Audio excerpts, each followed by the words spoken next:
हरि ओम नमो नमः। मैं षष्ठी पढ़ा रहा हूँ इस समय, कारक प्रकरण षष्ठी विभक्ति चल रही है। अक्तस्य च वर्तमाने सूत्र है, तस्य च वर्तमाने, ये 3 पद का सूत्र है। तस्य च वर्तमाने, ये वर्तमाने एक तस्य में विशेषण है, यानी वर्तमानार्थस्य अक्ता जो है प्रत्यय, प्रत्यय ग्रहण है तदंत ग्रहण, तो वर्तमानार्थ का है अक्ता प्रत्यय तदंतस्य योगे सति, तदंतस्य सहोच्चारणे सति किं भवति, षष्ठी भवति, षष्ठी विभक्ति भवति। न लोका इति निषेधस्य अपवादः, का भैया अक्ता के योग में न लोकाव्य निष्ठा है ना, निष्ठा, तो निष्ठाक्ता है, उसके योग में क्या करेगा, वो निषेध करता है, षष्ठी का निषेध करता है, उसका ये बाधक है, अपवाद है, जिसे वर्तमान अर्थक अक्ता प्रत्यय के योग में षष्ठी का निषेध नहीं होता, षष्ठी व्यक्ति हो जाती है। ठीक है भैया। राज्ञाम मतः बुद्धः पूजितो वा, यहाँ पर देखो राज्ञाम मतः, मतः में क्या हुई है, अक्ता प्रत्यय, बुद्धा में भी बुद्ध धातु से अक्ता प्रत्यय, पूजिता में भी पूज धातु से अक्ता प्रत्यय, क्या यार, तो मनु अवबोधने धातु से है, नकरवा का लोप होकर करके मता बनता है। मध्य बुद्धि पूजार्थे भ्यस्त, इस सूत्र के द्वारा क्या होता है, सब जगह यहाँ पर अक्ता प्रत्यय हो, मत्यार्थक, बुद्ध्यर्थक, पूजार्थक, मति रही इच्छा, बुद्धे पृथक ग्रहण, तो मत्यार्थक, बुद्ध्यर्थक और इच्छार्थक धातुओं से अक्ता प्रत्यय करता है, तो यहाँ पर हो जाएगा सब जगह मता बुद्धा पूजितो हुआ, तो क्या बन गया, राज्ञा, इन अक्ता वर्तमान अर्थक अक्ता प्रत्यय है सभी जगह, मता में भी, बुद्धा में, पूजिता, इनके सभी के योग में क्या हो जाएगी, राज्ञा में षष्ठी व्यक्ति हो जाएगी, तो राज्ञाम मतः बुद्धा पूजितो हुआ हो गया। ठीक है ना भैया, तो राजन से षष्ठी आ गई, बहुवचन, तो क्या बन गया, राज्ञाम मतः बुद्धा पूजितो हुआ। आगे सूत्र है अधिकरण वाचिनश्च, ये जो है ये भी अक्त से आ जाता है ऊपर से, तो अर्थ होगा अक्तस्य योगे लिख दिया, इसीलिए अक्तस्य योगे षष्ठी से आता है। कैसे अक्तस्य योगे, तो अधिकरणार्थक है अक्ता प्रत्यय, तदंतस्य योगे षष्ठी से आता है। अधिकरण वाचक है अक्ता प्रत्यय, तदंतस्य योगे षष्ठी व्यक्ति स्यात्, है कि नहीं। तो इदम एसाम आसितम सहितम गतम भुक्तम वा, है कि नहीं। यहाँ देखो आसितम सहितम गतम भुक्तम सब जगह अक्ता प्रत्यय किस अर्थ में है, अधिकरण अर्थ में है, अतः अधिकरणार्थक अक्ता प्रत्यांत है, इसलिए क्या हो जाएगा, एसाम में क्या हो जाएगी, षष्ठी व्यक्ति हो जाएगी, जिससे क्या बन गया, एसाम, एतत् शब्द से क्या हो गई, षष्ठी व्यक्ति का बहुवचन आ गया, क्या, एसाम आसितम सहितम गतम भुक्तम वा। ठीक है ना भैया। यहाँ पर अधिकरण अर्थ में एकता सेते अस्मिन इति सहितम है, सिंह स्वप्ने से अधिकरण अर्थ में क्या होता है, अक्ता प्रत्यय हो जाता है, तो सहितम बनता है। यहाँ उक्तोधिकरणे च द्रव्य इत्यादि सूत्र है, उसके द्वारा क्या होता है, अधिकरण अर्थ में अक्ता प्रत्यय होता है। एसाम में किस अर्थ में षष्ठी हुई है, कर्ता अर्थ में, एसाम, क्योंकि कर्मक है ना इस धातु में, क्या हो गई, न लोकाव्य का ये भी निषेधापवाद है भैया। भजेस्तु प्रत्ययवसानार्थकत्वाद अधिकारणे अक्ता प्रत्ययः, एसाम भुक्तम ओदनम अस्य या ओदनस्य। आगे सूत्र है, तो ये हो गया अधिकरण वाचिनश्च है।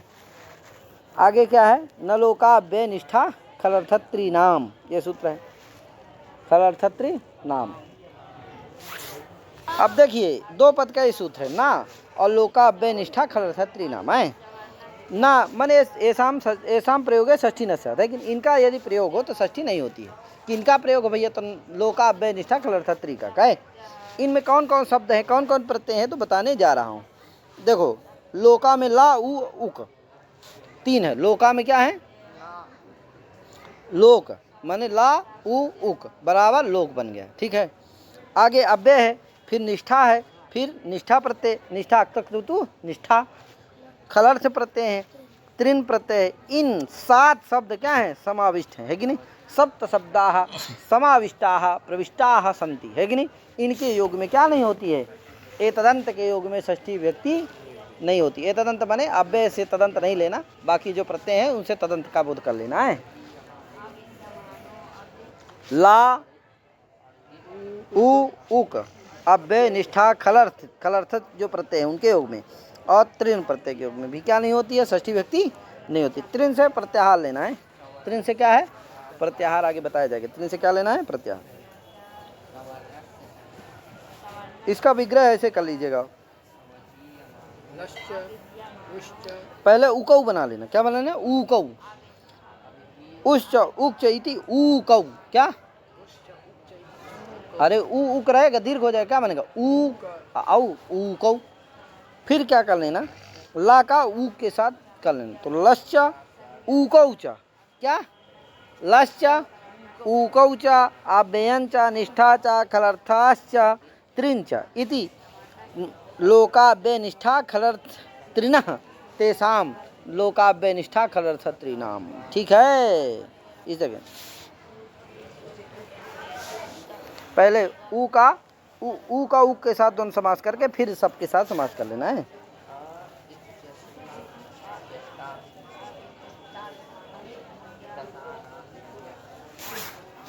अब देखो ला से क्या लेना है? लादेश लेना है। लपदेन लादेशो गृह्यते। लादेश इत्यस्य अर्थः लकार संबंधिनः इत्यर्थः। समझे कि नहीं?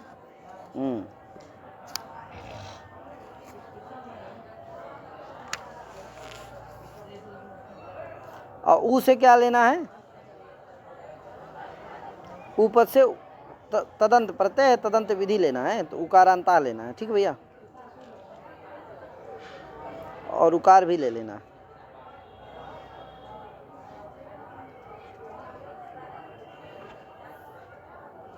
तो सूत्र का अर्थ हो जाए लादेशाद्यंता नाम प्रयोगे सति षष्ठी न देश स्यात्, है कि नहीं? तो लादेश आदि अंत में हो जिसके, उससे क्या होती? उसका प्रयोग हो यदि, तो षष्ठी व्यक्ति नहीं होती।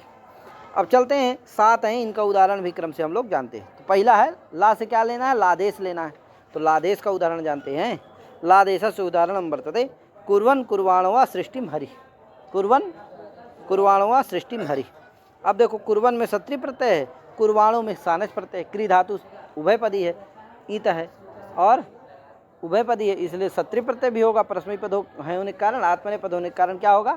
सानच भी होगा। तो सत्री हो गया तो कुर्वन् बन गया, सानच हो गया तो कुर्वाणा बन गया। सृष्टिम हरि ही, यहाँ सृष्टि में क्या प्राप्त थी? कर्मार्थ में षष्ठी प्राप्त थी है, लेकिन उसका इससे क्या हो गया? निषेध हो गया, क्योंकि जो सत्री और सानच प्रत्यय हुए हैं वो सब क्या हुए हैं? कर्ता अर्थ में आए हैं। तो कर्मार्थ अनुक्त है, कृत का योग है, ये सब कृत प्रत्यय हैं। तो कर्ति कर्मणो कृति से कर्म अर्थ में क्या प्राप्त थी? षष्ठी व्यक्ति प्राप्त थी। लेकिन ये क्या हो गया? इससे षष्ठी का निषेध हो गया, जिससे क्या हो गई? कर्मार्थ में कौन सी व्यक्ति रहेगी? द्वितीय न रहेगी, तो द्वितीय रही। कुर्वन् कुर्वाणो सृष्टिम हरि हरि सृष्टिम कुर्वाणः हरि हरि सृष्टिम कुर्वन्, है कि नहीं? यहाँ कुर्वन् जान रहे हो ना, लादेश है। सत्री और सानच दोनों क्या है? लादेश, क्योंकि ला के स्थान में लटा सत्री सानचा और प्रथमा समान अधिकरणे से सत्री और सानच होते किसके स्थान में? लट के स्थान में। तो ये लादेश है सब, समझे कि नहीं?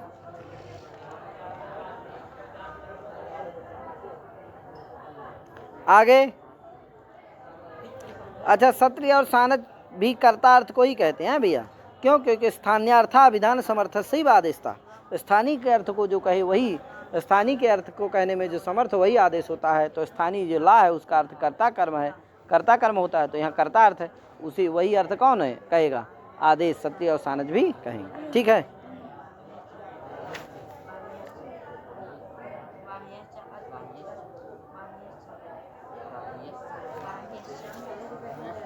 आगे अब थोड़ा सा आगे त्रिन से हम अभी बताए थे कुछ देर पहले कि त्रिन से क्या लेना है? त्रिन प्रत्याहार हैं। कोई कहा भैया जैसे आज प्रत्याहार में 9 वर्ण आते हैं, उसी तरह से त्रिन प्रत्याहार में कितने वर्ण आते हैं? कौन कौन कितने प्रत्यय आते हैं? कौन कौन से हैं वो प्रत्यय का है? तो उसी पर चर्चा कर रहे हैं। चर्चा इसलिए पहले कर दे रहे हैं, वो यद्यपि बाद में है, लेकिन पहले इसलिए कर दे रहे हैं कि उसमें सत्री और सानच भी आ जाते हैं। क्या आ जाते हैं? सानच, क्योंकि त्रि है ना, त्रि से किसका बोध हो जाएगा? सत्री का भी बोध हो जाएगा, और उसमें सानच भी आ जाता है, जिससे त्रिन प्रत्याहार मान करके ही क्या हो जाता? सत्री और सानच का प्रयोग जहाँ होता वहाँ पर भी निषेध हो जाता। अतः सूत्रे लाग्राणम किमर्थम? सूत्रे लाग रखने की जरूरत थी? नहीं थी। त्रिन प्रत्याहार मान करके ही क्षत्रिय और सानच में क्या हो जाता है, कुर्वन और कुर्वाणो सृष्टि हरि में निषेध हो जाता। तो सूत्रे ला ग्रहणम किमर्थम। तो कहते हैं नहीं भैया, ला देश से कुछ और, ये सब चर्चा होंगी है। कैसे देखो प्रत्याहार हम जानते हैं, पहले हम सब लोग सबसे पहले क्या जानते हैं, त्रिन प्रत्याहार कहाँ से कहाँ तक बनेगा। तो दीक्षित महोदय स्वयं वृत्ति में लिख रहे हैं, क्या लिखा है वृत्ति में, कुछ लिखे हैं, क्या लिखे हैं भैया, त्रिनीति प्रत्याहार। हाँ देखो लिख दिया, त्रिन क्या है भैया, प्रत्याहार है। कहाँ से कहाँ तक है, तो कहा भैया सत्र सान चौ इति त्रिशब्दादारभ्य आ त्रिनो नकारात, आ नकारात, है कि नहीं। कहा भैया ये त्रिन प्रत्याहार है। सत्री सानज के त्रि से लेकर के और त्रिन एक सूत्र ही है, क्या है, आ त्रिन मतलब आक्वेश तत्शील तद्धर्म तत्साधुकारिषु, और फिर त्रिन है। तो त्रिन सूत्रवा के ना तक क्या है, ये त्रिन प्रत्याहार है। समझ गए ना, सत्र सानज के त्रि से लेकर के त्रिन ये जो सूत्र है, उस त्रिन के नकरवा तक कहा जाता है, त्रिन प्रत्याहार लिया जाता है। कहा उसमें कितने प्रत्यय आते हैं, तो बता रहे हैं बीच में सूत्र कौन कौन से हैं, क्या हैं बता रहे हैं। तो देखो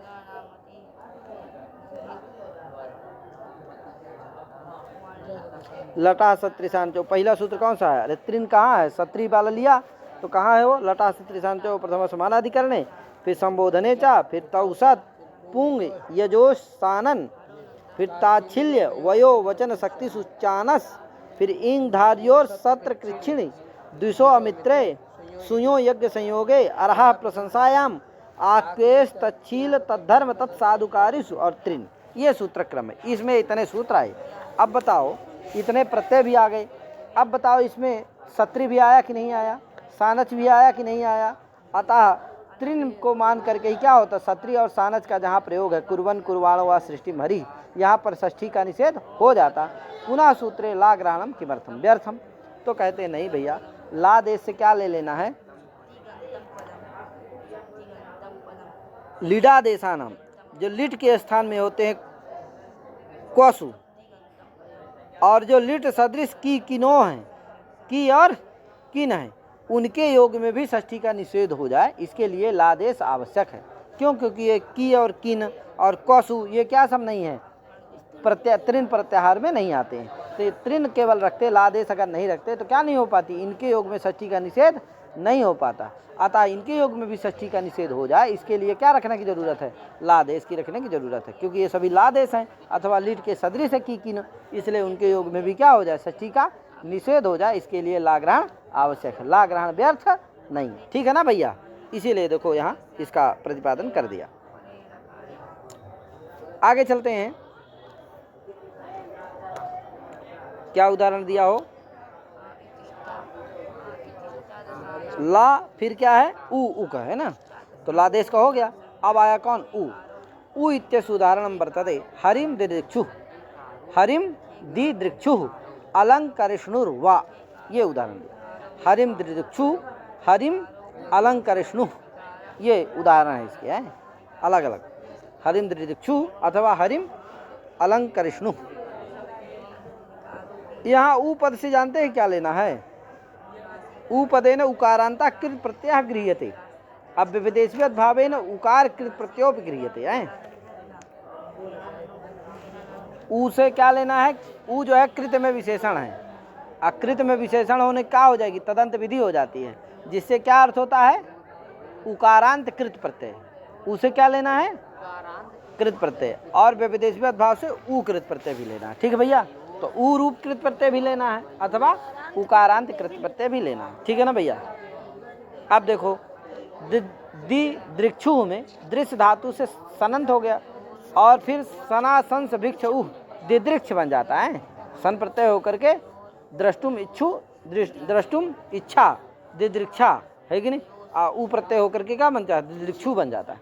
तो दिदृक्ष बना, इसके बाद क्या हो जाता है, दिदृक्ष सनंत हो गया, उससे सना संस भिक्ष उह, इससे क्या हो जाता है, ऊ प्रत्यय हो जाता है। तो बताओ ऊ क्या है, कृत है, तो उकार रूप कृत है यहाँ की नहीं है, और मिल जाता है, लोप हो करके मिल जाता है, तो क्या बन जाता है, दिदृक्षु बन जाता है। अब बताओ ये दिदृक्षु ऊ रूप ऊ कृत प्रत्यय है जो ऊ, तदंत कौन है? दिदृक्षु है, उसके योग में क्या हो गया? षष्ठी का निषेध हो गया। तो क्या बन गया? हरिम दिदृक्षु, है कि नहीं? हरि को देखने की इच्छा करता है। क्या यार? हरि को इच्छा करता है।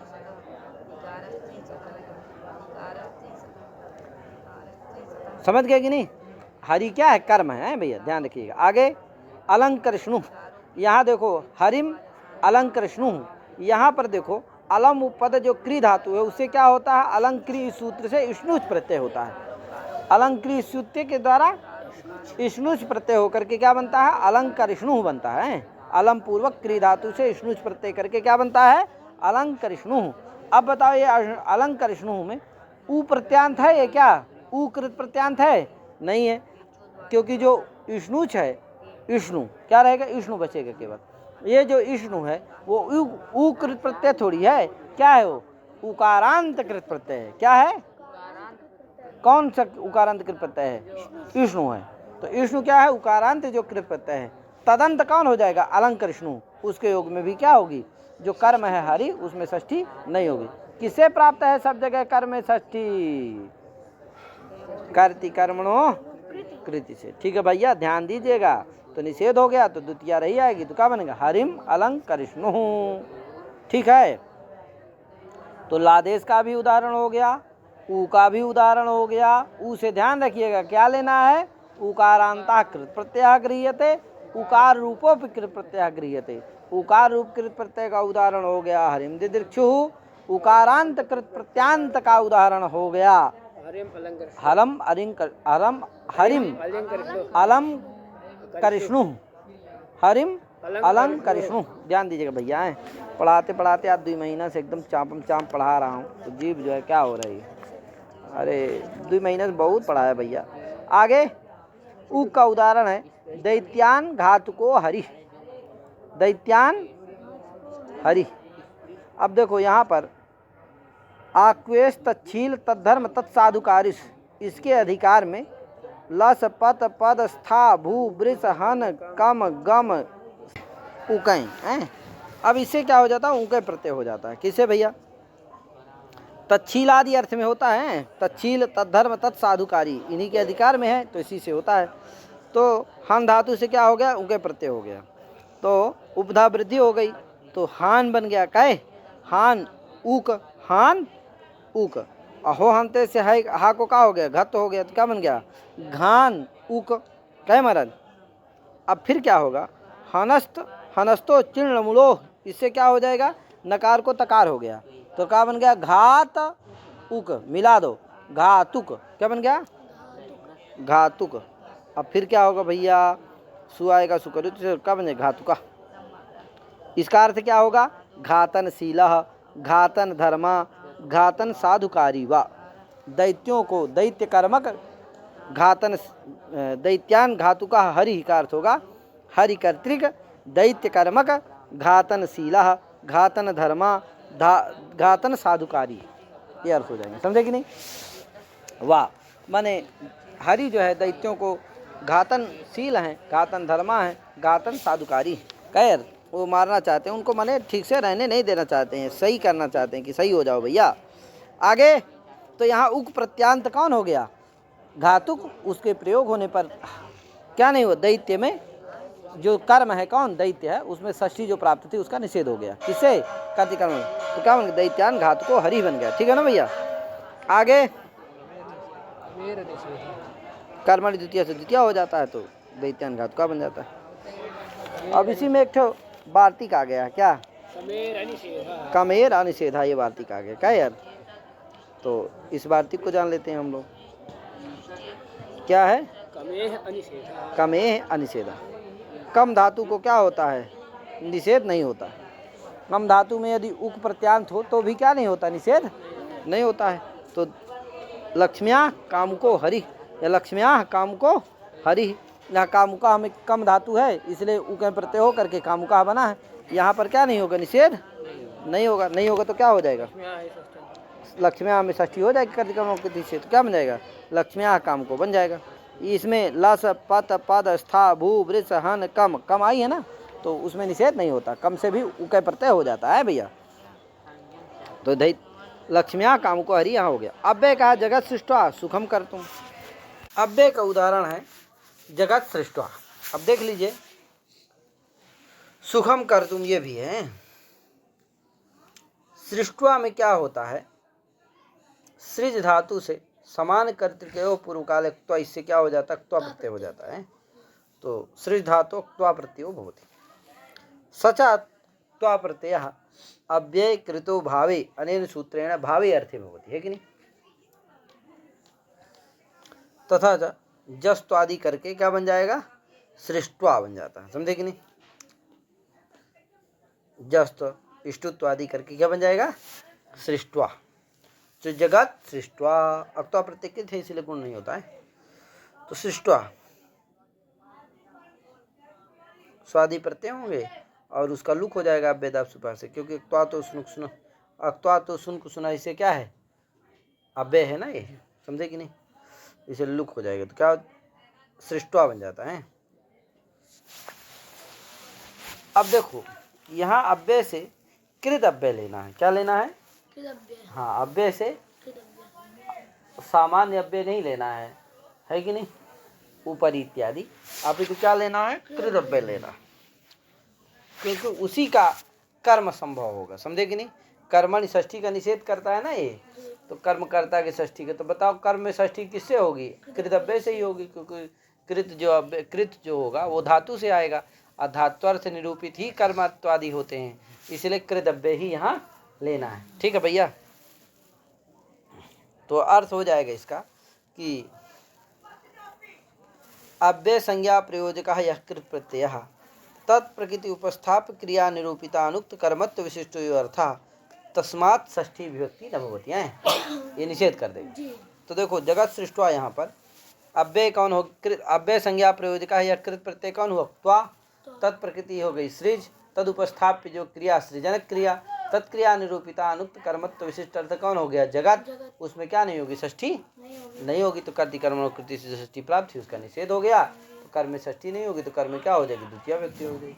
तो जगत सृष्टवा माने जगत कर्मकम सृजनम, जगत कर्मकम सृजनम, हरि कर्तृकम जगत कर्मकम सृजनम।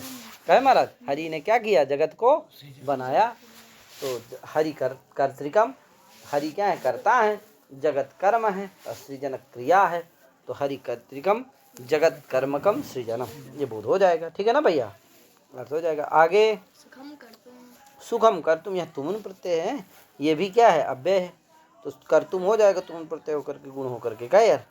तो यहाँ भी क्या होगा, सुखम कर्तुम, यहाँ भी निषेध हो जाएगा। तो ये किससे क्या नहीं हुआ, सुखम में षष्ठी नहीं हुई, द्वितीय ही रही, तो सुखम कर्तुम।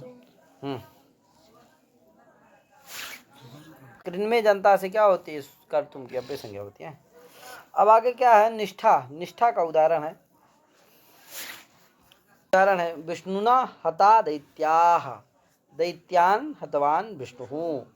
अब देखो अक्तवतु निष्ठा है, दोनों निष्ठा है, अक्ता भी प्रत्यय भी निष्ठा है और अक्तवतु भी क्या है, निष्ठा है। तो विष्णुना हता दैत्या हमें क्या है, अक्ता प्रत्यय है, और दैत्यान हतवान विष्णु में हतवान में क्या है, अक्तवतु प्रत्यय। ध्यान देना, जो अक्ता प्रत्यय होता है वो कर्म में होता है, जो अक्तवतु प्रत्यय होता है वो कर्ता में होता है। तो विष्णुना हता दैत्या, यहाँ पर जो अक्ता प्रत्यय है वो कर्म में होगा, तो दैत्य जो कर्म है वो उक्त हो गए, इसलिए उसमें षष्ठी नहीं प्राप्त है। यहाँ जो कर्ता है वो अनुक्त है, उसमें षष्ठी प्राप्त है, किससे, कर्ति कर्मणो कृति से।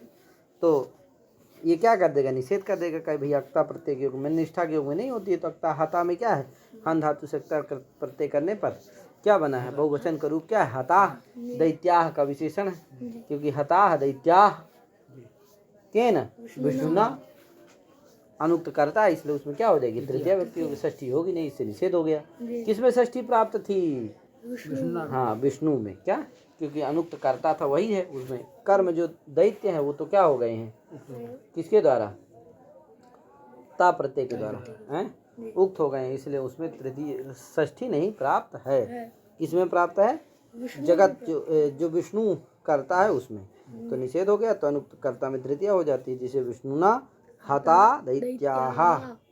अब दैत्यान हतवान विष्णु, यहाँ पर हतवान में जो तू प्रत्यय हो कर्ता में है, तो कर्ता उक्त हो गया, कर्म अनुक्त हो गया, तो दैत्य क्या हो गए, कर्म अनुक्त है, अनुक्ते कर्मणि द्वितीया हो गई, नहीं षष्ठी प्राप्त थी किससे, कर्तिकर्म, लेकिन इससे निषेध हो गया कि नहीं, तो तू निष्ठा है उसके योग में षष्ठी का निषेध हो गया, जिससे दैत्यान हतवान विष्णु द्वितीया होकर के बन गया है। दैत्य कर्मकम विष्णु कर्तिकम हननम, ठीक है ना, दैत्य कर्मकम विष्णु कर्तिकम हननम इत्यादि बोध हो जाएगा है। आगे खलर्था, खलर्था का उदाहरण है ईसत करह प्रपंचो हरिणा, ईसत करह प्रपंचो हरिणा, ये क्या है, खलर्थ का उदाहरण है, क्या यार। अब देखो ईसत दुस्सु कृच्छा कृच्छार्थे खल, इस सूत्र से कर्मार्थ में क्या होता है, खल प्रत्यय हो जाता है कि नहीं। अच्छा, अर्थक ग्रहण से यहाँ खलर्थ है ना, तो खलर्थ से क्या लेना है, आतो युक्त चिरकुतो से, इससे खलर्थक यूज का भी ग्रहण कर लेना है। ईसत पाना सोमो भवता, यहाँ ईसत पाना हमें क्या है, यूज प्रत्यय हुआ, पाना हमें क्या है, यूज प्रत्यय होकर के क्या बना है, यू, और यू को आन हो जाता है तो क्या बनता है, पाना बन जाता है। तो ईसत पाना सोमो भवता, भवता में क्या हो गया, भवता में तृतीया हो गई, क्या नहीं हुई, षष्ठी नहीं हुई है। पाना में कर्मार्थ में खल प्रत्यय हुआ ना, ये युज प्रत्यय भी कर्मार्थ में हुआ है, इसलिए कर्म सोमा क्या है, उक्त है, कर्ता क्या है, भवता अनुक्त है, अनुक्ते कर्तरी षष्ठी प्राप्त थी, लेकिन क्या हो गया, षष्ठी का निषेध हो गया इससे, क्योंकि खल अर्थक कौन है, युच भी है और खल भी है, तो युच कहाँ है, यहाँ पाना में है, इसलिए वहाँ भी निषेध हो गया षष्ठी का, जिससे तृतीया होकर के ईसत पाना सोमो भवता ऐसा बन गया है, भवता में तृतीया हो गई। तो ईसत करह प्रपंचो हरिणा, यहाँ पर खल प्रत्यय है, क्या है, तो ईसत करह बन गया। अब ईसत करह में कर्मार्थ में हुआ है, तो कर्म जो प्रपंच है, जगत है, वो उक्त हो गया, हरि कर्ता क्या है, अनुक्त है, अनुक्ते कर्तरी षष्ठी प्राप्त थी लेकिन निषेध हो गया, जिससे तृतीया हो गई, तो क्या बन गया, हरिणा। अब प्रपंचा कर्म है, उक्त है, इसलिए प्रथमा हो जाएगी उसमें, तो ईसत करह प्रपंचा हरिणा, समझ गए कि नहीं। अब आया क्या, सानन का उदाहरण, क्या, अब चूंकि तृण प्रत्यय है ना, तृण प्रत्यय कहाँ से कहाँ तक हुआ है, तो सत्री आगे, इसीलिए खलर्था ईसत करा प्रपंचो हरिणा, आगे वृत्ति में लिख रहे हैं त्रिनिति प्रत्याहारः सत्रिशान चौति त्रिशब्दादारभ्य आत्रिनो नकारात।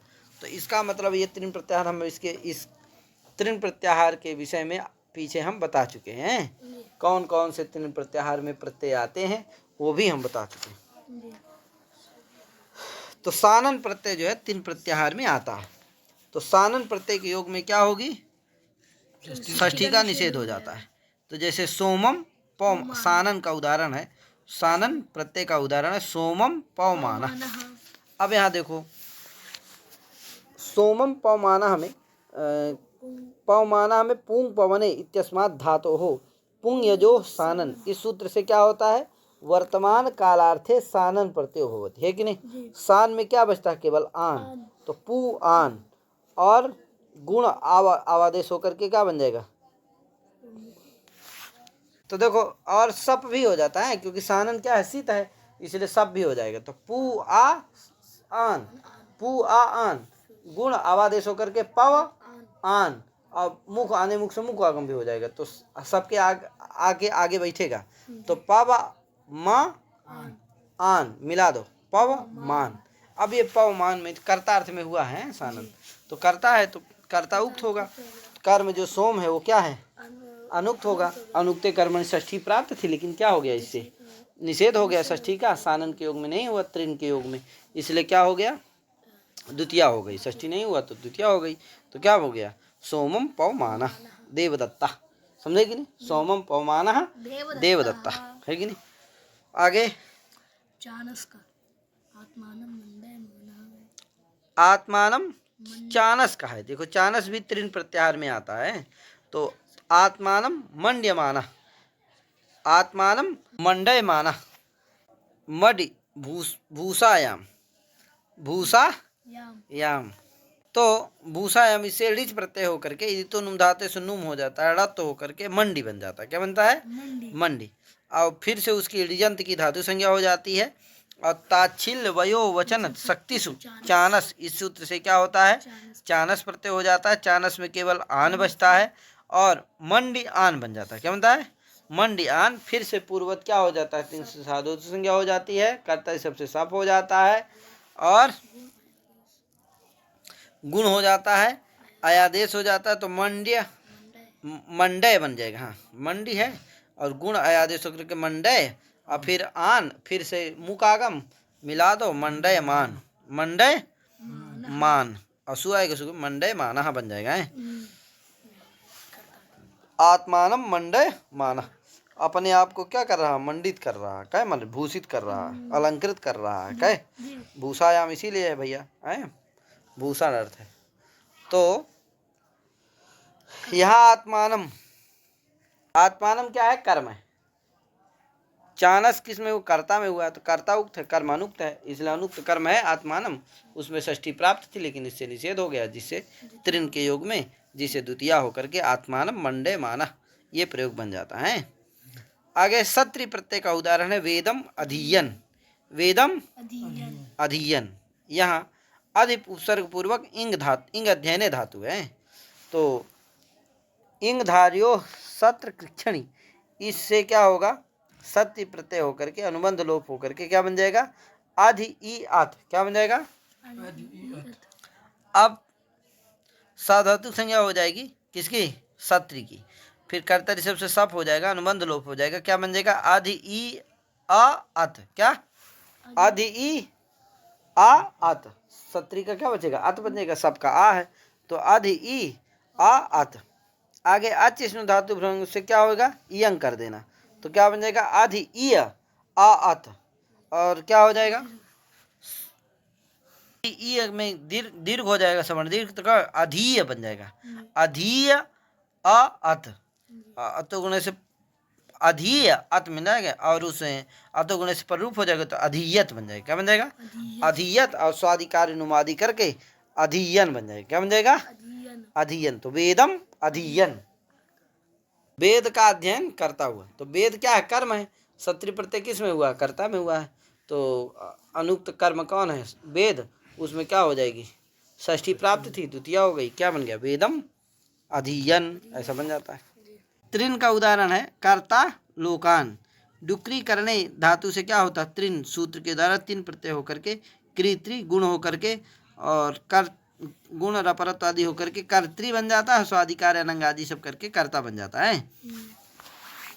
अब यहाँ लोकान कर्ता, कर्ता अर्थ में क्या हुआ? त्रिन प्रत्यय हुआ है, तो लोक जो कर्म है वो अनुक्त है। अनुक्त कर्म वहाँ लोक में षष्ठी प्राप्त थी, इससे निषेध हो गया, जिससे क्या बन गया? लोकान कर्ता द्वितीय होकर के है। ये हो गया त्रिन का उदाहरण। आगे एक ठो वार्तिक है, द्विषा सतुर्वा। कहता भैया सत्रंत द्विष धातु योगे षष्ठी निषेधो वा स्यात्, है कि नहीं? सत्री प्रत्यांत अगर द्विष धातु का योग हो तो षष्ठी का निषेध विकल्प से होता है। इति बालनुमाकार, ऐसा बालनुमाकार बोलते हैं। तथा चास्य उदाहरण वर्तते। क्या उदाहरण भैया? मूरस्य मूरम वा दुषण। अब देखो वहाँ दुषो अमित्रे, इसे सत्री प्रत्यय हो जाता है, तो दुषण में दुष धातु से क्या हो गया? दुषो अमित्रे से क्या हो गया? सत्री प्रत्यय होकर के क्या बन गया? दुषण बन गया। तो कर्तार्थ में हुआ है कर्म जो मूर है वो अनुक्त है, उसमें विकल्प से षष्ठी का निषेध करेगा। तो एक बार कर्म कर्ति कर्मणों कृति से कर्मार्थ में क्या हो गई? षष्ठी हो गई, तो मूरस बन गया, और जब षष्ठी का निषेध हो जाएगा तो द्वितीय रहेगी, तो मूरम बन गया। तो मूरस से मूरम व दुषण, ऐसा हो जाता है।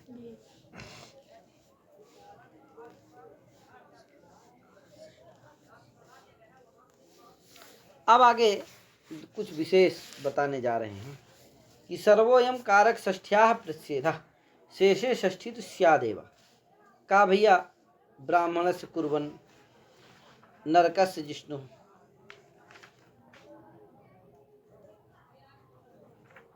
अब देखो कहा ये जो सूत्र है कौन सा? न लोकाव्य निष्ठा इत्यादि, ये किसका निषेध करता है? कारक षष्ठ्या प्रतिषेधा, कारक षष्ठी का ही प्रतिषेध करेगा। कर्ति कर्मणों कृति से जो षष्ठी होती है कारक षष्ठी है, क्योंकि कर्ता कर्म में न हो रही है। कारक षष्ठी के शेषे षष्ठी तो स्यादेव, शेषे षष्ठी सूत्र के द्वारा षष्ठी हो जाती है। शेषे षष्ठी सूत्र के द्वारा षष्ठी हो जाती है, समझे कि नहीं। ब्राह्मणस्य कुर्वन् नरकस्य जिष्णु इत्यादि प्रयोग हो जाते हैं भैया। शेषे षष्ठी से यहाँ षष्ठी हो जाती है, तो ब्राह्मणस्य कुर्वन् नरकस्य जिष्णु यहाँ सब जगह हो गया। आगे अकेनोर भविष्यदा आधमरणे आधमरणेयो का भैया भविष्यत्यकस्य भविष्यद आधमरण्यर्थेनश्च योगे षष्ठी न स्यात् सतः पालको तरति ब्रजम गामी सतम दायी। अब अकेनोः भविष्यदाधमरण्यो, ये जो सूत्र है दो पद का सूत्र है भैया।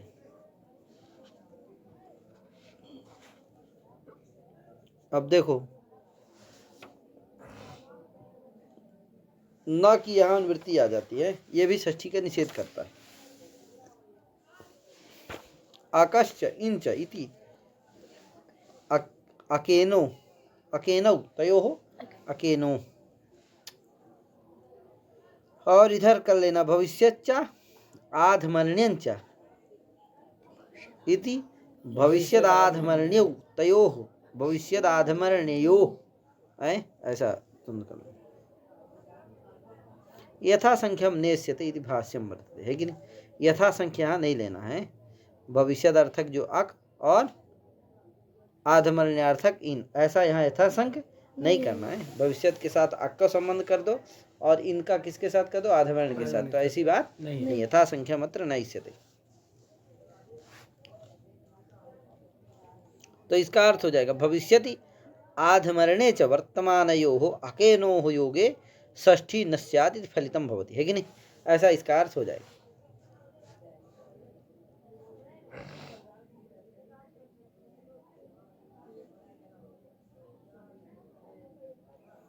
अब यहाँ देखो आधमरण्यांशः अकेन नान्वेति आवश्यकाधमरणयोर्निनिः इत्युक्तेः अतो भविष्यदंश एव अके अन्वेति इनेस्तु भविष्यद उभयोरप्यन्वयः संभवात्। समझे कि नहीं। कहा आधमरण्यांश जो है अक के साथ अन्वय नहीं होता है, माने आधमरण्यार्थक अक ऐसा नहीं है। क्यों भैया। का आवश्यकाधमरणयोर्निनिः इत्युक्तेः, का भैया जो लिनी प्रत्यय है वो आवश्यक और आधमरण अर्थ में होता है, समझे कि नहीं। इसलिए आधमरण में कौन होता है, इन्हीं प्रत्यय होता है। कौन नहीं होता, अक नहीं होता है। इसीलिए अक के साथ क्या नहीं होता, आधमरण का अन्वय नहीं होता है। हाँ, भविष्यद अंश का ही केवल क्या होता है, अक में अन्वय होता है, और इनका दोनों, इनके साथ दोनों का अन्वय होता है, भविष्यद अर्थक का भी और आधमरण अर्थक का भी। इसीलिए देखो यथा संख्या नहीं हुआ है।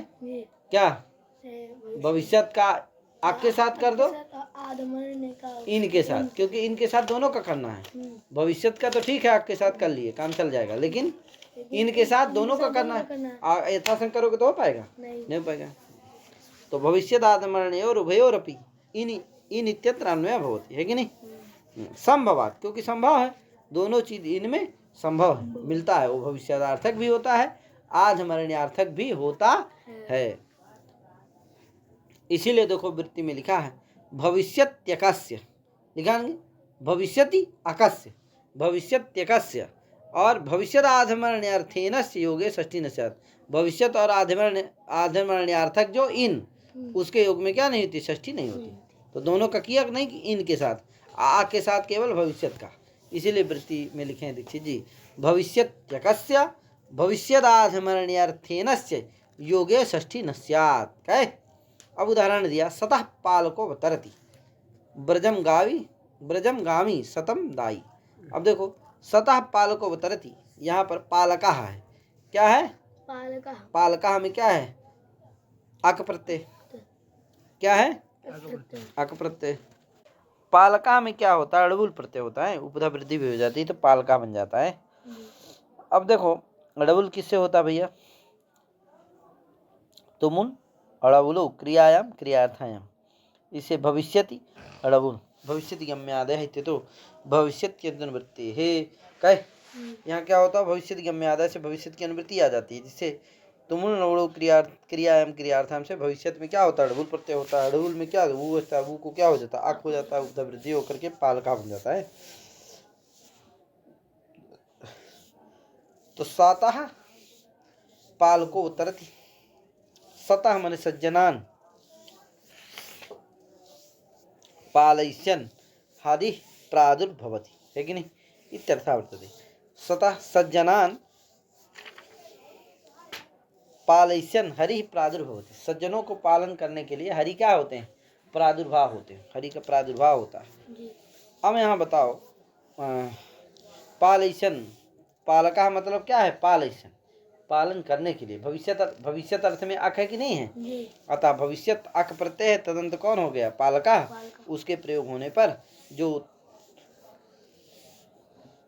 अक प्रत्यय की जो प्रकृति है पाल, तत्प्रकृति उपस्थाप्य पालन है, तत्क्रिया निरूपिता अनुक्त कर्मत्व विशिष्ट अर्थ कौन है, सत, उसकी क्या हो जाएगी, षष्ठी प्राप्त थी कर्ति कर्म कृति से, लेकिन इससे क्या हो गया, निषेध हो गया, तो द्वितीय होकर के क्या बन गया, सतः। सतः माने सत, द्वितीय के बहुवचन का रूप है सतः है, सतः माने सज्जनान पालयिष्यन् हरि प्रादुर्भवति, ठीक है ना भैया, द्वितीय हो गई। इसी तरह से ब्रजम गामी सतम दाई, ब्रजम गामी में क्या है, गमे ऋणिनी इत्यउड़ानी क्या होता है, इन प्रत्यय हो जाता है, और सच इनी भविष्यति विहिता, भविष्यति गम्यादय इत्युक्ते, है कि नहीं, वो भविष्यार्थक इन्हीं प्रत्यय है। तो बताओ इन प्रत्यय है, भविष्यार्थक इन हो गया, तदंत कौन हो गया, गामी, वो उपधा वृद्धि भी हो जाती है, ऋणी है ना, तो क्या बन गया, ब्रजमगामी बन गया। काय सतम दाई, ब्रजमगामी मन गोष्ठम गमिष्यन् इत्यर्थः। सतम दामी दाई ऋणत्वेन गृहीतम सतम प्रत्यर्पयत इत्यर्थः, ऋणत्वेन गृहीतम सतम प्रत्यर्पयत इत्यर्थः। आवश्यका आधमर्ण्यो ऋणिनी, इससे क्या हो गया, आधमर्ण्य ऋणिनी, आधमर्ण्य अर्थ में क्या हो गया, ऋणी हो गया, और तस्य भविष्यति विधानाभावात् भविष्यदर्थकतया गतार्थत्व न शक्यम, है कि नहीं, और ये जो ऋणी होता है वो भविष्यदर्थ काल में नहीं होता, भविष्यतार्थक नहीं है, इसीलिए केवल भविष्यतार्थक इन्हीं प्रत्यय के योग में होती है, षष्ठी का निषेध होता है। ये कह देने से यहाँ निषेध होने वाला नहीं है, क्योंकि यहाँ जो इन्हीं है वो भविष्यतार्थक नहीं है।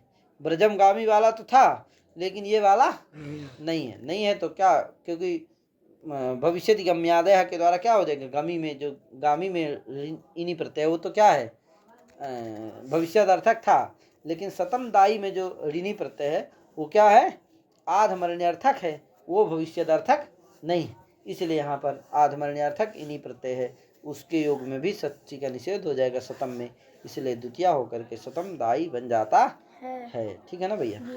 हाँ, अब आगे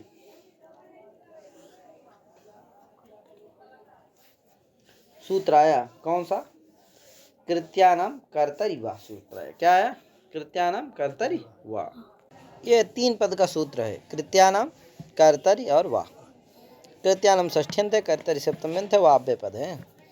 सूत्र का अर्थ होगा कि कृत प्रत्यांत तदादि घटित वाक्य प्रयोगे सति, कृत प्रत्यय प्रकृति उपस्थाप्य क्रिया, कृत्य है ध्यान रखिएगा, कृत्य प्रत्यय प्रकृति उपस्थाप्य क्रिया निरूप, कृत्य प्रत्यय प्रकृति उपस्थाप्य क्रिया निरूपिता अनुक्त कर्तृत्व विशिष्ट अर्थ तादृश अर्थवाचकात् प्रातिपदिकात् षष्ठी वा स्यात्, है कि नहीं, विकल्प से करता है, अर्थात कृत्य प्रत्यय का यदि योग हो तो क्या हो, कृत्य प्रत्यांत तदादि का यदि योग हो तो क्या होता है, कर्ता अर्थ में षष्ठी विकल्प से होती है, सामान्य अर्थ इसका ये, तो कर्ता में षष्ठी विकल्प से करता है, ठीक है ना भैया। अब देखो मया मम वा सेव्यो हरि, यहाँ सेव्य क्या है, कृत प्रत्यय शिव धातु से तब यत प्रत्यय होकर के क्या बनता है, सेव्य, किस अर्थ में होता है भैया, तो कर्म अर्थ में होता है, किस अर्थ में होता है, कर्म अर्थ में, तो हरि कर्म है, सेव्य हरि, तो हरि क्या है, कर्म है, कर्म अर्थ उक्त हो गया, कर्ता क्या हुआ, अनुक्त हुआ, क्योंकि यस्मिन् अर्थे प्रत्यय सो अर्थ उक्ता, तो उक्तार्थान्त इत्यादि समझ लेना है भैया। तो अनुक्त है कौन, कर्ता, तो मम, मया अथवा मम, मम पदार्थ जो है,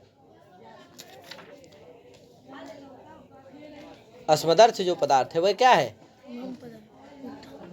हाँ क्या है, क्योंकि किस अर्थ में प्रत्यय आया है, कर्म अर्थ में, तो कर्ता अनुक्त ना होगा। तो अस्मदर्थ जो पदार्थ है वो अनुक्त है, तो अनुक्त जो करता है अस्मदर्थ, वो उसमें क्या हो जाएगी, षष्ठी से विकल्प से होगी। तो करता है तो जब षष्ठी हो जाएगी तो ठीक है, मम हो जाएगा, और जब षष्ठी नहीं होगी तो अनुक्त करता है तो तृतीय हो जाएगी, तो मया बन जाएगा। तो मम मया वा सेव्या हरि। अब कहा देखो भैया, कर्तरि किम गेयो मालवका साम नाम। अब यहाँ देखो, जो गेय हमें यद प्रत्यय है वह कर्म अर्थ में आया, किस अर्थ में आया है, कर्ता अर्थ में आया है। किस में आया है, कर्ता अर्थ में। तो कर्म क्या है यहाँ, अनुक्त है। अनुक्त कर्म साम जो है वो कर्म क्या है, अनुक्त है। किस सूत्र से कर्ता अर्थ में हुआ यद प्रत्यय, तो कहा भव्य गे, ये जो सूत्र है इससे कर्ता अर्थ में यद प्रत्यय हुआ। अतः कर्म क्या है यहाँ, जो साम है वो अनुक्त है, अनुक्त कर्म है। तो अगर कर्ता नहीं कहोगे, केवल इतने कहोगे कि कृत प्रत्यय के योग में षष्ठी होती है, तो कर्म में भी षष्ठी होने लगेगी, तो साम में भी क्या होगी, विकल्प से षष्ठी होने लगेगी। तो क्या बनेगा, सामनाम भी बनेगा और सामना भी बनेगा, मैंने तृतीयांत का भी प्रयोग होगा, द्वितीयांत का भी प्रयोग होगा और षष्ठी का भी प्रयोग होगा, दोनों का होगा। अरे कर्म है तो क्या होगी, तृतीया थोड़ी होगी, क्या होगी, अनुक्त कर्म रहेगा। तो जब इससे षष्ठी हो जाएगी तो ठीक है, नहीं होगी षष्ठी तो क्या रहेगा, द्वितीया होगी। क्या यार, तो सामना क्या रहेगा, सामना, तो इत्यादि प्रयोग होने लगेंगे। इसीलिए क्या कहना चाहिए, कर्तरी कहना चाहिए। तो जब कर्तरी कह दोगे तो यहाँ साम क्या है, अनुक्त कर्ता नहीं है, अभी तो क्या है, कर्म है, इसलिए उसमें षष्ठी विकल्प से नहीं हुई। अभी तो नित्य षष्ठी हो गई, किससे, कर्ति कर्मणो गृति से, तो नित्य षष्ठी हो गई, जिसे क्या बन गया, गेयो माड़व का साम नाम। ठीक है ना भैया। सेव्या में रिहड़त प्रत्यय हुआ है, ध्यान रखिएगा, क्या हुआ है, ऋत से ऋत प्रत्यय हुआ। अभी जो कृत्यानाम कर्तरी है, कर्तरी कृत्यानाम कर्तरी वा, ये सूत्र का योग विभाग करते हैं दीक्षित जी। क्या करते हैं योग विभाग, देखो समस्या ये आती है कि नेतव्या ब्रजम गावः कृष्णेन, यहाँ पर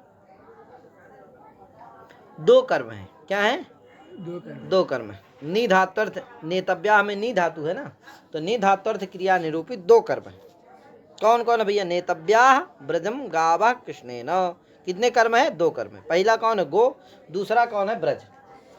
अब देखो, इसीलिए दीक्षित जी देखो ये मूल में लिख रहे हैं कि अत्र योगो विभज्यते कृत्यानाम उभय प्राप्तौ इति न इति च अनुवर्तते तेन नेतव्या ब्रजम गावः कृष्णेन ततः कर्तरिवा इति उक्तो अर्थः।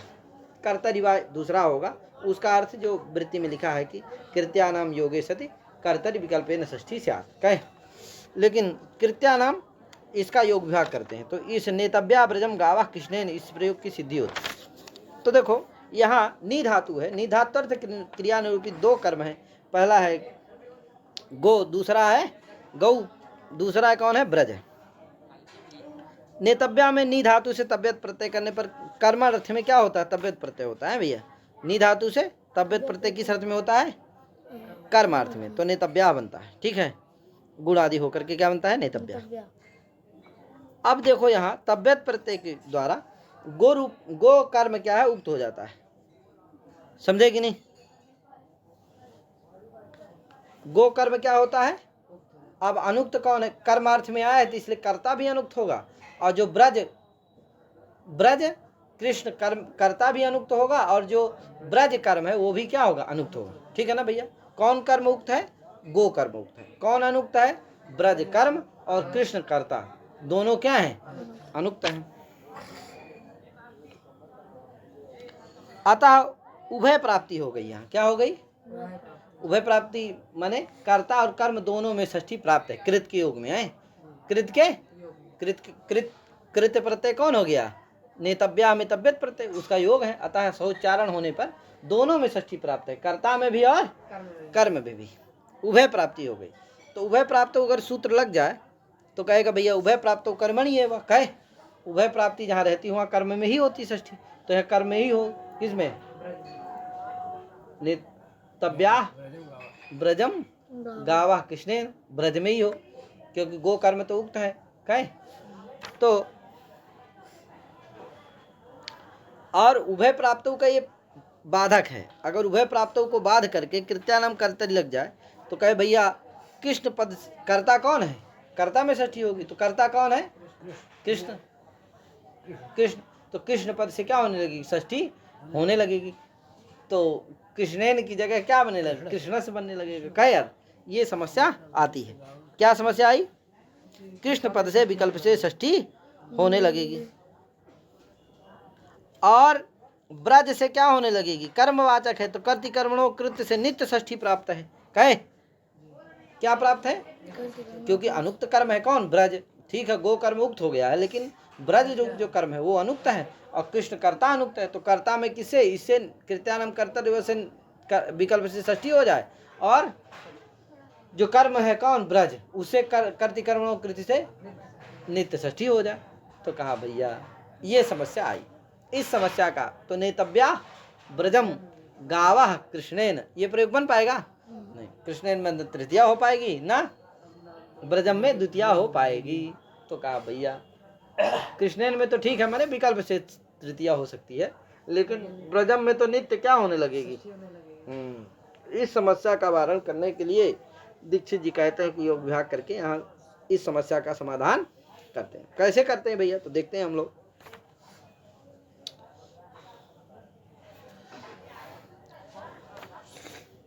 कृत्यानाम ये पहला योग रहेगा, कर्तरिवा ये दूसरा योग रहेगा। कृत्यानाम इस पहले योग में उभय प्राप्त कर्मणि से उभय प्राप्त आ जाता है और ना भी आ जाता है। तो सूत्र का अर्थ होगा कि कृत प्रत्यय प्रयोगे कृत प्रत्यांत तदादि योगे सति उभय प्राप्त षष्ठी न भवति। क्या समझे कि नहीं? कृत प्रत्यांत तदादि प्रयोगे सति उभय प्राप्त षष्ठी न भवति, ये रहेगा।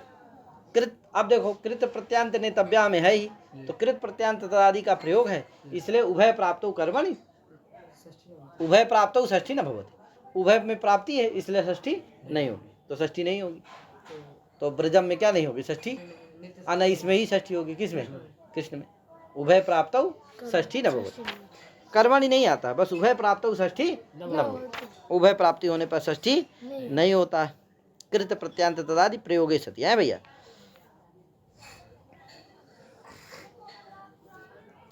अब देखो देखो दोनों में निषेध कर दिया, कर्ता में भी कर्म में भी। क्या कर दिया भाई? कृत प्रत्यांत प्रयोग हो और उभय में यदि प्राप्ति हो तो क्या नहीं होता है? कर्ति कर्म में तो षष्ठी नहीं होती है। दोनों में निषेध कर दिया।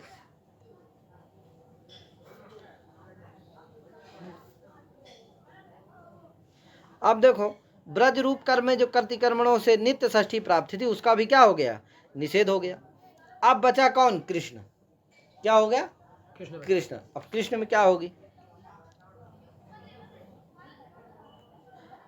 कृष्ण में जो कर्तरिवा जो दूसरा है, दूसरा योग है कौन सा? कर्तरी वाह। दूसरा योग क्या रहेगा? कर्तरिवा। उसका अर्थ क्या रहेगा? कृत्यानाम वहां चला जाएगा, तो उसका अर्थ वही कृत प्रत्यांत प्रयोग है कर्तरि विकल्पेन षष्ठी साथ।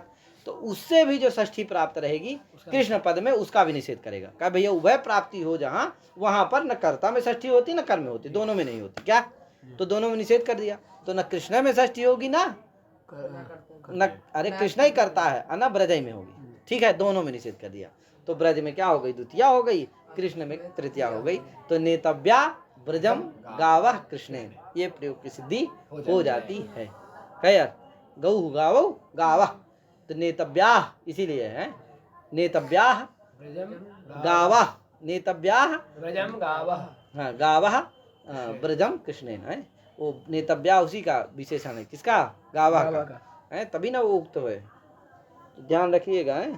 तो इस तरह से इसको, इसका मतलब जहाँ, अच्छा यहाँ पर मया मुम्बा सेव्यो हरि, यहाँ निषेध नहीं करेगा उभय कर्तरी कृत्या नाम। ये क्यों? क्योंकि यहाँ उभय प्राप्त नहीं है, केवल कर्ता ही भर में प्राप्त है। उभय प्राप्ति रहेगी वहाँ निषेध करेगा, समझे कि नहीं? तो यहाँ पर निषेध नहीं करेगा, जिससे कर्ता रिवा से क्या हो जाएगा? विकल्प से षष्ठी हो जाएगा। कर्ता रिवा का यहाँ निषेध नहीं होगा, क्योंकि वही निषेध होगा जहाँ उभय में प्राप्ति हो, कर्ता कर्म दोनों जगह षष्ठी प्राप्त हो। तो नेतव्या ब्रजम गावः कृष्णेन में ब्रज कर्म में भी षष्ठी प्राप्त है, क्योंकि वो भी अनुक्त है। और कर्ता जो कौन है? कृष्ण, उसमें भी षष्ठी प्राप्त है, क्योंकि वो भी अनुक्त है। केवल नेतव्या में तव्यत प्रत्यय के द्वारा केवल गो कर्म ही उक्त रहता है, इसलिए अनुक्त हैं दोनों, तो इसलिए दोनों जगह षष्ठी प्राप्त रहती है। इसीलिए वहाँ क्या कर देता है, कृत्यानम ये योग निषेध कर देता है। लेकिन मया ममवा से व्यवहारी यहाँ निषेध नहीं करे। क्यों? क्योंकि यहाँ उभय प्राप्ति नहीं है, केवल कर्ता में षष्ठी प्राप्त है बस। कहे इसलिए इसका ध्यान रखिएगा। तो इस तरह से योग विभाग करके इसका समाधान हो जाता है। इसीलिए देखो वृत्ति में लिखे हैं अत्र योगो विभज्यते कृत्यानाम उभय प्राप्त इति न इति च अनुवर्तते। कृत्यानाम ये पहला योग होगा, उसमें उभय प्राप्त और न की अनुवृत्ति आ जाएगी, जिससे सूत्र का अर्थ होगा कृत प्रत्यांत आदि प्रयोग सति उभय प्राप्त षष्ठी न भवति। कहे मैंने कर्तरि कर्मणि षष्ठी न भवति। फिर आएगा कौन, कर्तरिवा। इसका मतलब ब्रजम और कृष्ण, कर्तरिवा का अर्थ होगा कृत्यानाम चला जाएगा वहां, तो अर्थ होगा कृत्यानाम प्रयोग सति कर्तरि विकल्प है षष्ठी भवति, तो उससे षष्ठी प्राप्त रहेगी कृष्ण में। लेकिन ये क्या कर देगा, कृत्यानाम निषेध कर देगा दोनों का। कृति कर्मणों कृति से जो ब्रज में नित्य षष्ठी प्राप्ति थी उसका भी निषेध कर दिया, और कृत्यानाम कर्तरिवा जो दूसरा योग है उससे प्राप्त जो षष्ठी थी कृष्ण पद में विकल्प से, उसका भी निषेध कर देगा, जिससे न ब्रज में षष्ठी होगी न कृष्ण में षष्ठी होगी, जिससे नेतव्या ब्रजम गाव कृष्णेन इस प्रयोग की सिद्धि हो जाती है। ठीक है भैया, वही लिखो उभय प्राप्त इति न इति अनुवर्तते तेन नेतव्या ब्रजम गावः कृष्णेन तथा कर्तरिवा उक्तो अर्थ। इसके बाद कर्तरि दूसरा योग होगा, उसका उक्त अर्थ होगा जो है। ठीक, आगे भैया चलते हैं। तो इस तरह से इसको समझ लेना चाहिए है भैया। दूसरे का योग का समझ लेना, कृत प्रत्यांत तदादि प्रयोगे सति कृत प्रत्यय प्रकृति उपस्थाप्य या क्रिया तादिश किया निरूपिता अनुक्त कर्तृत्व विशिष्ट यो अर्था तदर्थवाचकात् प्रातिपदिका षष्ठी विकल्पेन भवतु कर्तरि अर्थे। कहे कर्तरि अर्थे, कर्ता अर्थ में कर रहे हैं, शेष में नहीं कर रहे हैं, समझ लेना। मया ममवा से व्यवहारी में समझ लीजिएगा। आगे सूत्र है तुल्यार्थी रतुलोपमाभ्याम तृतीया अन्यतरस्याम। क्या, तुल्यार्थी रतुलोपमाभ्याम तृतीया अन्यतरस्याम, तुल्यार्थी अतुलोपमाभ्याम तृतीया अन्यतरस्याम। कहे अन्यतरस्याम बे तुल्यार्थी तृतीयांत है, अतुलोपमाभ्याम ये भी क्या है, तृतीयांत है, तृतीया प्रथमांत है, अन्यतरस्याम अव्यपदी है। अर्थात तुल्यार्थी योगे सति तृतीया वा स्यात् पक्षे षष्ठी च। कहे अतुलोपमाभ्याम, तुला और उपमा से भिन्न तुल्यार्थक शब्दों का यदि प्रयोग हो, सहोच्चारण हो, तो क्या होती है, तृतीया विकल्प से होती है भैया। और पक्ष में जब तृतीया नहीं होगी तो षष्ठी भी होगी। जैसे तुल्यः सदृशः समो वा कृष्णस्य कृष्णेन। अब देखो यहाँ कृष्ण से में षष्ठी हो गई, एक बार नहीं होगी तृतीया हो जाएगी, तो कृष्णेन भी हो जाएगा। यहाँ तुल्यार्थक शब्द कौन है, तुल्य भी है, सदृश भी है, सम है, ये तुल्यार्थक है। और तुला और उपमा का प्रयोग भी नहीं है क्या? तो तुला उपमा भिन्न तुल्यार्थक शब्दों का यदि प्रयोग हो तो क्या होता है, तृतीया होती है, और तृतीया नहीं होती षष्ठी भी हो जाती है पक्ष में। कहे तो इस तरह से क्या बन गया, तुल्य सदृशा समो वा कृष्णस्य कृष्णेन वा। कहे अतुलोपमाभ्याम किम, तुला उपमा वा कृष्ण से नास्ति। देखो यहाँ तुला उपमा शब्द का प्रयोग है, यहाँ अतुलोपमा नहीं है। कहे तुल्यार्थक शब्द तो है, लेकिन तुलोपमा शब्दों का प्रयोग है, इसलिए यहाँ क्या नहीं होगी, षष्ठी तृतीया नहीं होगी, केवल षष्ठी होगी बस। क्या, तो क्या हो गया, तुला उपमा वा कृष्ण से नाश। कहा कृष्ण की तुला उपमा नहीं है, कृष्ण क्या है, अनुपम है, अतुलनीय है। कहे उनका किसी के साथ कोई सादृश्य नहीं हो सकता, वो तो साक्षात नारायण हरि ही। कहे आगे। और इसमें अभी बहुत सारी चर्चा है कि भैया तुल्य से तुल्यार्थक शब्द लेना है, धर्मीवाचक लेना है कि धर्मवाचक लेना है, तुल्यत्वार्थक लेना है, और फिर उपमा आदि का कैसे होगा। ये प्रयोग है माघ का, नवान धो दो भृतः पयोधरान समूढ़ कर्पूर पराग पांडुरम क्षणम क्षणो क्षिप्त गजेंद्र कृतिना स्फुटोपमम भूत सितेन शंभुना। यहाँ पर शंभुना में कैसे तृतीया हो गई, स्फुटोपमम में उपमा शब्द का प्रयोग है, नहीं होना चाहिए, षष्ठी पर होना चाहिए। तो ये सब बहुत सारी चर्चाएं, तो इसको लेकर के हम कभी नया पाठ लेकर के आएंगे तो बताएंगे। अच्छा, केवल सूत्र का अर्थ बताए दे रहा हूँ कि इस सूत्र का ऐसा अर्थ कर सकते हैं आप कि तुल्यत्वार्थक शब्द योगे सहोच्चारणे सति सादृश्य प्रतियोगिवाचका शब्दात् तृतीया स्यात् पक्षे षष्ठी च। क्या, तुल्यत्वार्थक शब्दों का यदि सहोच्चारण हो तो सादृश्य प्रतियोगिवाचका शब्दात् तृतीया स्यात्। अब यहाँ समा तुल्य सदृशा समो वा कृष्ण से कृष्णेन, यहाँ तुल्यत्वार्थक तुल्य सदृश सम आदि शब्दों का प्रयोग है, तो सादृश्य प्रतियोगी वाचक शब्द कौन है? कृष्ण, क्योंकि कृष्ण का सादृश्य ले रहे हैं, इसलिए कृष्ण क्या है? प्रतियोगी है। अतः प्रतियोगी वाचक शब्द कृष्ण से क्या हो जाती है? षष्ठी तृतीया दोनों हो जाती है, तो कृष्ण से कृष्ण प्रयोग सिद्ध हो जाता है। तो इस तरह से इसको समझ लेना है। कुछ लोग इस फोटो भूत सीते ने संबुना में कहते हैं कि भैया यहाँ संयुक्त प्रधान से क्या हो गई है? तृतीया हो गई है, बिना पिसाह हो गई इत्यादि ना, और भी बहुत सारा उत्पादन करते हैं। तो इसको हम लेकर के फिर बाद में आएंगे। आगे चलते हैं। सूत्र है चतुर्थी चाशिष्यायुष मद्र भद्र कुशल सुखार्थ हितई। कहे चतुर्थी चाशिष्यायुष मद्र भद्र कुशल सुखार्थ हितई। कहा भैया एतदर्थई योगेश चतुर्थी स्यात् पक्षे षष्ठी। ये कितने पद का सूत्र है? 4 पद का है भैया। चतुर्थी, चा, आशीषी, फिर है आयुष्य मद्र भद्र कुशल सुखार्थ हितई। ठीक है भैया, इसमें कर लेना। ये तो इसमें समास है। मद्र आयुष्य मद्र भद्र कुशल सुखार्थ हितई में आयुष्यं च मद्रं च भद्रं च कुशलं च सुखं च अर्थश्च हितं च इति मद्र भद्र कुशल सुखार्थ हिताः तैः मद्र भद्र कुशल सुखार्थ सुखार्थ हितई बना लेना है। इस सूत्र का अर्थ क्या होगा? तो शेखरकार ने लिखा है अर्थ इसका, आशीर विषय क्रियान्वयर्थकात् प्रातिपदिकात् तत्तद्वार के आयुष्याद योगे चतुर्थी षष्ठ्यौ, ये इत्यर्थ, ऐसा उन्होंने लिखा। पहले हम लोग जानते हैं भैया, यहाँ देखो बड़ा सरल अर्थ है इसका। आयुष्यम चिरंजीवितम कृष्णाय कृष्णस्य वा भूयात। यहाँ हम लोग जानते हैं। देखो भूयात में पहले समझते हैं। भूयात में कौन सा है? तो लिंग लकार है, आप जान ही रहे हो। लिंग लकार आशीष लिंग लोटो, इस सूत्र के द्वारा क्या होता है? आशीर अर्थ में लिंग और लोट होता है, तो लिंग लकार आशीर अर्थ में है, तो इसलिए लिंग लकार का अर्थ क्या होगा? आशी। अच्छा, ता प्रत्यय ती है, ती कर्ता अर्थ में आया है, जिसे उस ती का अर्थ भी करता है। तो जिससे अब क्या अर्थ होगा इसका? भूयात का अर्थ क्या होगा? एक कर्तृका आशीर विषयीभूत भवन क्रिया। एक कर्तृका आशीर विषयीभूता भवन क्रिया, ये अर्थ हो जाएगा है। अच्छा, ये ध्यान रखिएगा, भूयात का अर्थ क्या है? एक कर्तृका आशीर विषयीभूता भवन क्रिया। अच्छा, ये देखिए कि इस आशीर विषयीभूत जो भवन क्रिया है, भूयात से जो उपस्थित है, उस भूयात उस क्रिया में कृष्ण का भी अन्वय होता है। और ये जो हैं आपके आयुष्य मद्र भद्र कुशल सुखार्थ हित, इनका सबका भी उसमें अन्वय होता है क्या? तो देखो कृष्ण का किस रूप से होता है, इनका किस रूप से होता है? तो कृष्ण का होता किस में है? उसी क्रिया में। कौन सी क्रिया में? आशीर विषय एक कर्तृका आशीर विषयीभूता भवन क्रिया में अन्वय होता है। किनका किनका होता है? कृष्ण का भी होता है और आयुष्य चिरंजीव, इनका सबका आयुष्य मद्र भद्र कुशल सुखार्थ हित, इनका भी सबका होता है। तो कहा कैसे होता है भैया? तो कहा देखो कृष्ण का संबंधित्व अन्वय होगा, कृष्ण संबंधी भवन क्रिया, एक कर्तृका आशीर विषयीभूता भवन क्रिया, समझे? कृष्ण का संबंधित्व अन्वय हुआ।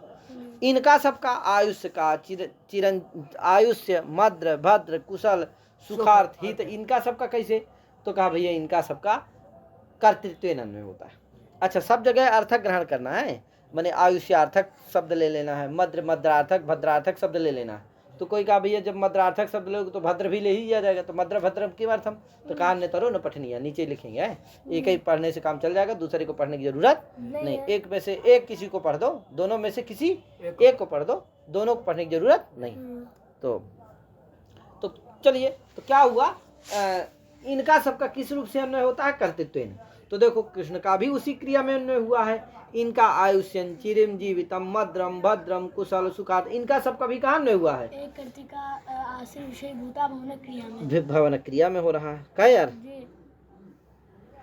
अब बताओ,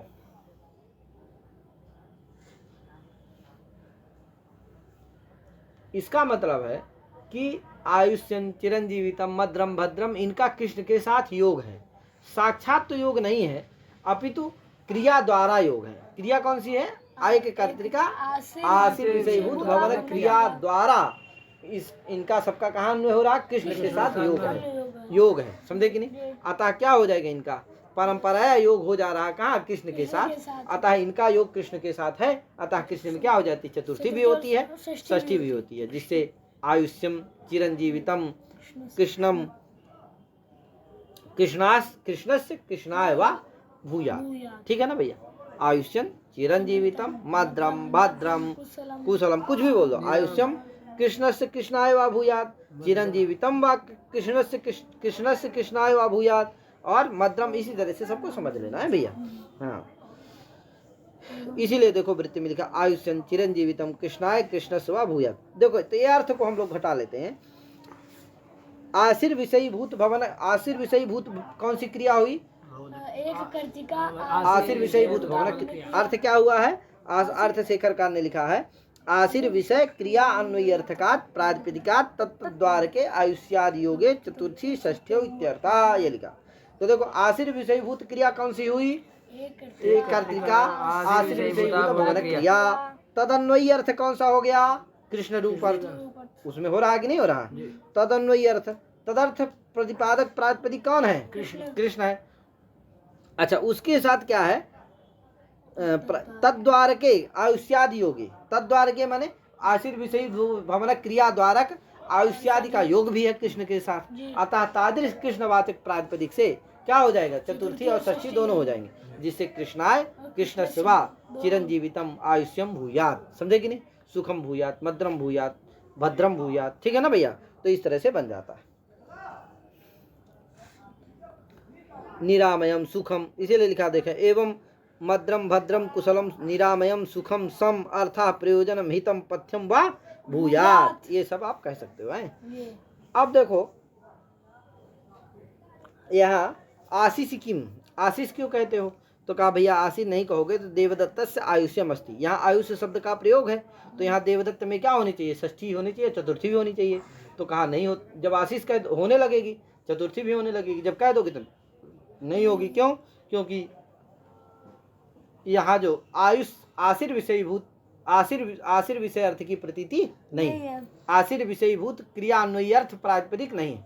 आशीर विषयीभूत क्रिया अन्वयी अर्थ प्रातिपदिक नहीं है, इसलिए यहाँ क्या नहीं होगी? षष्ठी नहीं होगी, षष्ठी चतुर्थी दोनों नहीं होगी, केवल षष्ठी होगी। क्यों भैया? क्योंकि यहाँ अस्थि है, अस्थि क्या है? लट लकार है। भूयात में क्या था? वहाँ लिंग लकार था, आशीष लिंग लोट, वहाँ आशीर अर्थ की लिंग के द्वारा उपस्थिति हो रही थी। यहाँ तो अस्थि है, लट लकार है, यहाँ आशीर अर्थ की आशीर विषयभूत क्रिया अस्थि क्रिया भवन क्रिया नहीं है, इसलिए यहाँ पर क्या नहीं होगा? आशीर विषयीभूत क्रिया अन्वयी अर्थ प्रातिपदिक यहाँ कौन नहीं है? कृष्ण नहीं है, इसलिए यहाँ क्या नहीं हो? देवदत्त था, देवदत्ता से है ना, तो देवदत्त नहीं है, इसलिए देवदत्त में क्या नहीं होगी? चतुर्थी नहीं होगी, केवल षष्ठी हो गई। तो देवदत्त से आयुष्यम अस्ति। आगे लिख रहे हैं व्याख्यान सर्वत्र अर्थक ग्रहण। क्या व्याख्यान? सभी जगह अर्थ लेना है, माने आयुष्यार्थक शब्द लेना है, मद्रार्थक लेना है, भद्रार्थक लेना है, कुशलार्थक लेना है, सुखार्थक लेना है, इत्यादि लेना है।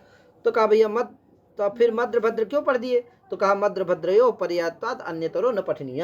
कहा मद्र भद्र दोनों पर्यायवाची शब्द है, दोनों एक अर्थक है, अतः एक सही काम हो जाएगा, दूसरे ग्रहण करने की जरूरत नहीं, तो अन्यतरो न पठनीय। ऐसा पढ़ लिए दीक्षित जी, पांडित जी ने पढ़ा सिद्ध से गति चिंतनीय कहे महाराज।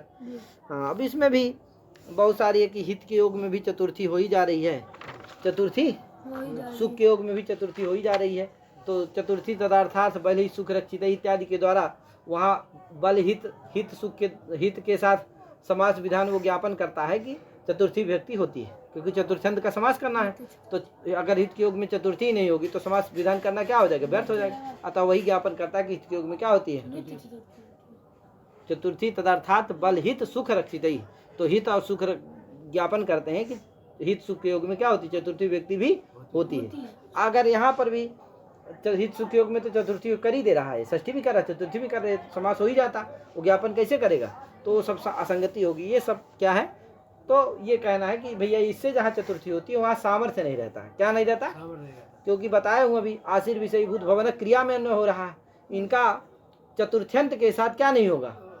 अन्वय नहीं होगा। अभी तो कहाँ होता है उनका? कर्तृत्व क्रिया में अन्वय होता है, तो परस्पर अन्वयित तो नहीं रहता है, इसीलिए क्या नहीं होती वहाँ? सामर्थ्य नहीं रहेगा तो समास नहीं हो पाएगा, इसीलिए क्या करते हैं? वहाँ ज्ञापन करते हैं।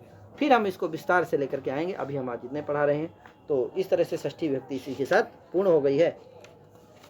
इति षष्ठी विभक्ति। आगे अथ सप्तमी विभक्ति चलेगी।